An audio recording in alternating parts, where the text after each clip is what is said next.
Hi everyone, good morning. কেমন আছেন সবাই? আশা করি সবাই ভালো আছেন এবং সুস্থ আছেন। আমিও ভালো আছি এবং আমার পরিবারের সবাই ভালো আছে। তো দেখুন, সকাল সকাল আমি বেরিয়ে পড়েছিলাম টিউশন পড়াতে যাব সেই উদ্দেশ্যে। হাজবেন্ড প্রতিদিনের মতোই আজও দিতে যাচ্ছিল। তো আপনাদেরকে আমাদের গ্রামের ভেতরের পরিবেশটা দেখানোর চেষ্টা করেছি মাত্র। তারপর এটা একদম রাস্তাতেই দাঁড়িয়েছিলাম। আসলে গেট পড়ে গিয়েছিল তো, রেল গেট, তাই জন্য এই গাছটাতে এত আম হয়েছে, ওটাই আপনাদেরকে দেখাচ্ছিলাম। আজকের আসলে রান্না হয়েছে পেঁপে আলুর তরকারি আর ডিমের ঝোল, আর ওর জন্য হচ্ছে কাল থেকেই ছিল বাটি তরকারি। আমরা কম কম খেয়ে ওর জন্য রেখে দিই, সেটা দিয়ে আজকেও ভাত খাচ্ছে। আজকেও হ্যাপি? প্রচুর হ্যাপি। হ্যাপি মানে ঠিক আছে, খাও। তারপর এখানে আমি ওর জন্য টিফিন বানাচ্ছিলাম। রুটি কিনে রেখেছিল, আর তাই জন্য ডিম পাউরুটি আমি বানিয়ে দিচ্ছিলাম। ওর জন্য ডিম টোস্ট রেডি হয়ে গেছে, টিফিনে ভরে দিয়েছি, এবার দিয়ে দেবো। ও একদম রেডি হয়ে বেরিয়ে গেছে, সেই সময় আমি এখানে এসে বসেছিলাম। তো সেই সময় ভাবলাম একটু ভিডিও করি, তাই জন্য আপনাদের সাথে শেয়ার করলাম। ও আসলে ওর চোখে কোনো পাওয়ার নেই, কিন্তু যখন বাইক চালায় ও হচ্ছে একটা গ্লাস পরে এমনি, কারণ ওই পোকা টোকা আসে তো চোখে পড়ে, তাই জন্য একটা গ্লাস পরে। তাই জন্য যখন যায় শুধুমাত্র বাইক চালায় সেই টাইমেই ওই মানে এমনি পাওয়ার বিহীন একটা গ্লাস পরে যায়। ও বেরিয়ে যাওয়ার সাথে সাথেই কিছু বাসন টাসন ছিল, ওগুলো ধুয়ে আমি ভাবলাম একদম খেয়ে নিই বলে খেতে বসে পড়েছিলাম।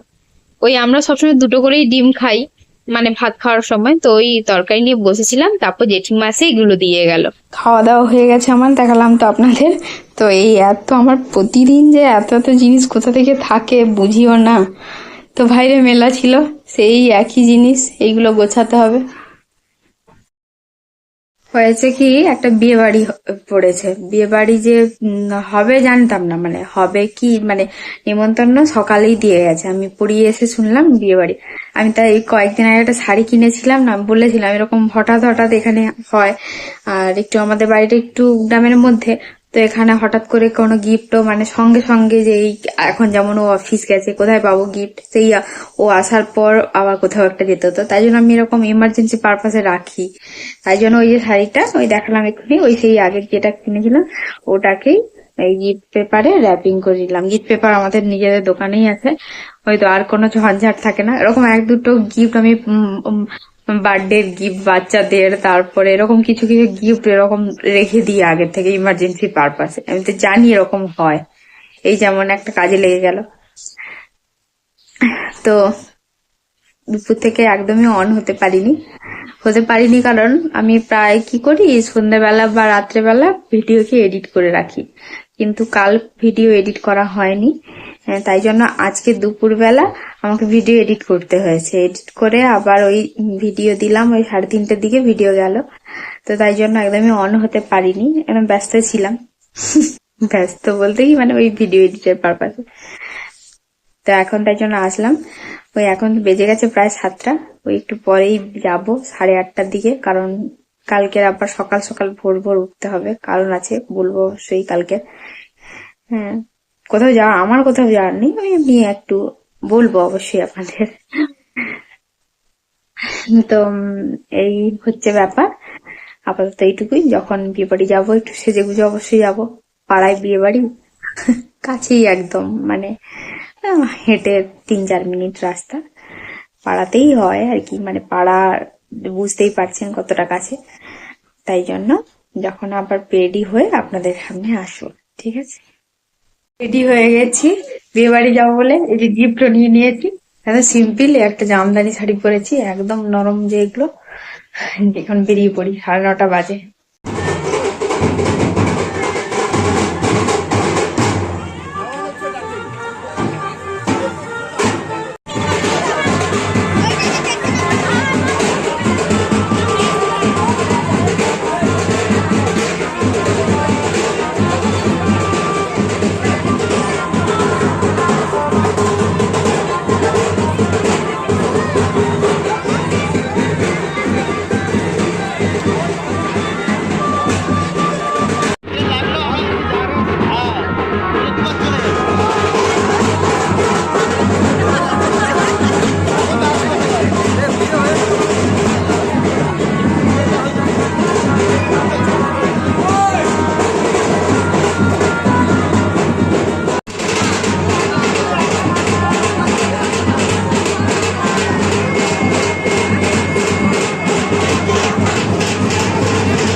আমরা সবাই গল্প করছিলাম, তো সেই সময় আপনাদেরকেও ভিডিওটা করে দেখাচ্ছিল আমার হাজবেন্ড।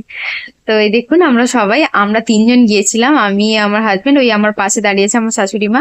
আর এটা হচ্ছে আমার বড় ননদের বড় মেয়ে, মানে আমাদের ভাগ্নি হয়। আমি না এই ফার্স্ট টাইম দেখলাম কোনো বিয়ে বাড়িতে বাজনা বাজছে। আসলে আমাদের ওখানে কখনো বিয়ে বাড়িতে আমি বাজনা বাজতে দেখিনি, বা সানাই বাজতে দেখেছি। তো বাজনা তো মানে যখন বউ আনতে যায় তখন ঠিক আছে, কিন্তু বিয়ে হচ্ছে সেই টাইমে অনবরত বাজনা বাজছে, যেটা এখানেই ফার্স্ট টাইম দেখলাম। যাই হোক, একটা অন্যরকম মানে অনুভূতি হলো। তারপরে এখানে আমরা খেতে বসে গিয়েছিলাম। আসলে আমরা তো 3জন গিয়েছিলাম, তাই জন্য 4জনের চেয়ারে আর একজন কাকে বসাবো খুঁজে পাচ্ছিলাম না। তাই জন্য এখানে ভজা কাকুকে বসানো হলো। আমাদের পাশের বাড়িতেই বাড়ি, ভজা কাকু আমাদের সাথে খেতে বসেছিল। তারপর দেখুন থালাতে ফার্স্টে কিন্তু পড়েছিল বেগুনি, ওটা আর আপনাদেরকে দেখানো হয়নি। তারপর ফ্রাইড রাইস আর চিলি ফিশ, এটা চিলি চিকেন না, চিলি ফিশ। তারপর বাকি আর ভিডিও করা হয়নি। এত গরমে বিয়ে বাড়ি যাওয়াই লস। দেখুন অবস্থাটা, এই আমি সুতির বলতে গেলে মানে সুতির একটা জামদানি শাড়ি পরে গেছি, তাতেই অবস্থা এরকম। বিয়ে বাড়িতে যারা এত এত সেজেছে, চুল ছেড়ে আছে, তাদের যে কি অবস্থা। আমি কোনো রকম রুমে ঢুকেই এসিটা ঝাড়ালাম, মানে বিধ্বস্ত। এই 1 থেকে 1.5 ঘন্টা ছিলাম এই সকলের সঙ্গে গল্প টল্প করে, যেটুকু টাইম। ঠিক আছে, তো আমরা 3জন গিয়েছিলাম, আমি, আমার হাজবেন্ড আর শাশুড়ি মা। আর বাবা যায়নি, রাত্রিবেলা ওই সব রিচ খাবে না, তাই জন্য এমনি বাড়িতেই খেয়ে নিয়েছে। আমরা 3জনেই গেলাম, ওই দেখালাম কিছু কিছু ক্লিপিংস। তো এরকমই কাটলো। তো গ্রামের বিয়ে বাড়ি তো দেখলেন, আপনাদেরকে দেখানো হলো, তাও খুব সুন্দর সাজিয়েছে, ডেকোরেশনটা খুব দারুণ করেছে। বরবউকেও আপনাদেরকে দেখালাম। তো ওটা মেয়ের বিয়ে ছিল, মানে পাড়ায় মেয়েদের বিয়েতে আমরা গিয়েছিলাম আর কি। আমি ওইদিকে আগে কখনো যাইনি এতদিন, এই অনুষ্ঠান ছিল বলে, বিয়ে বাড়ি ছিল বলে ফার্স্ট গেলাম। তো যাই হোক, তো আজকের আমি আমার ভিডিওটা এখানেই শেষ করছি। ভিডিও ভালো লাগলে অবশ্যই একটি লাইক করবেন, এবং আমার চ্যানেলটি এখনো যদি সাবস্ক্রাইব না করে থাকেন তো একটি সাবস্ক্রাইব করে দেবেন, এবং পাশে থাকা বেল আইকনটি ক্লিক করে রাখবেন, যাতে আমি আমার ভিডিও দেওয়ার সাথে সাথেই আপনাদের কাছে নোটিফিকেশন চলে যায়। তো ঠিক আছে, এখন আপাতত এটুকুই। আবার দেখা হবে নতুন কোনো দিন, নতুন একটি ব্লগ নিয়ে। এখন গুড নাইট অ্যান্ড বাই।